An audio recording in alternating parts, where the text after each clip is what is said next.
जी, आप नवीन गोयल के बहुत करीब थे, जैसे नवीन जी। गोयल और आपने कुछ व्यक्तियों का उन्होंने नाम लिया, तो ऐसी क्या वजह होगी? क्या आप अब उनसे अलग क्यों हैं और उन्होंने उनका नाम आपकी नजर से क्यों लिया? आप क्या सोचते हैं उस बारे सर, में? ऐसा 19 फरवरी को मैं इसलिए थोड़ा सा पीछे जाता हूँ। नवीन का नाम क्यों लिया? 19 फरवरी को मेरी उड़ीसा में यूनिट है जी। हमारा शटरिंग और स्कैफोल्डिंग का काम है।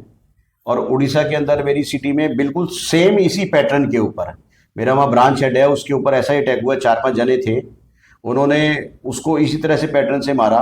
उस टाइम उन्होंने लाठियों से नहीं मारा, मुक्कों से मारा। सीसीटीवी कैमरे में आई, एफआईआर दर्ज हुई।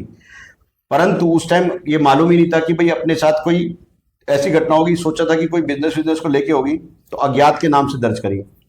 बट जब मेरे साथ ये घटना हुई, जब हॉस्पिटल के बाद जब मेरे ब्रदर इन लॉ, मेरे साड़ू साहब विकास गुप्ता हैं, उनकी पूना के अंदर फैक्ट्री है, तब उन्होंने ये बताया कि दिसंबर दिसंबर 2025 में उनकी फैक्ट्री में उनके एम्प्लॉय के साथ भी ऐसी घटना हुई थी। सीसीटीवी कैमरे में गाड़ी रिकॉर्ड हुई, उसका नंबर आ गया, और जो नंबर आ गया वो विंटेज कंपनी का था। फिर नवीन दीपक के साथ पूरा पारिवारिक बैठा, उनके पिताजी, नवीन के चाचा वगैरह सब लोग बैठे। नवीन दीपक ने माफ़ी मांगी। माफ़ीनामे का लेटर एश्योरेंसेस पे वहाँ पूना के थाने में जमा हुआ, और उसमें बकायदा इनका नाम लिखा हुआ है कि कल को मेरे को कोई हानि होती है तो नवीन दीपक गोयल है, अभी ये माफ़ी मांग रहे हैं। सर, ऐसा प्रिटेक्स्ट वो सब जुड़ा। और उसके बाद एक तो उन्होंने वहां मेरे को बोला, एक उड़ीसा में हुआ, उड़ीसा साथ जुड़ा, फिर मेरे ब्रदर इन लॉ के साथ इन्होंने किया। फिर उसके बाद इन्होंने 2 दिन बाद, मेरे ब्रदर इन लॉ का स्कूल है मेरे साले साहब का, माड़ूमल स्कूल सेक्टर 4 के अंदर है। 2 दिन बाद जाके इसने वहां पर बयान दिया।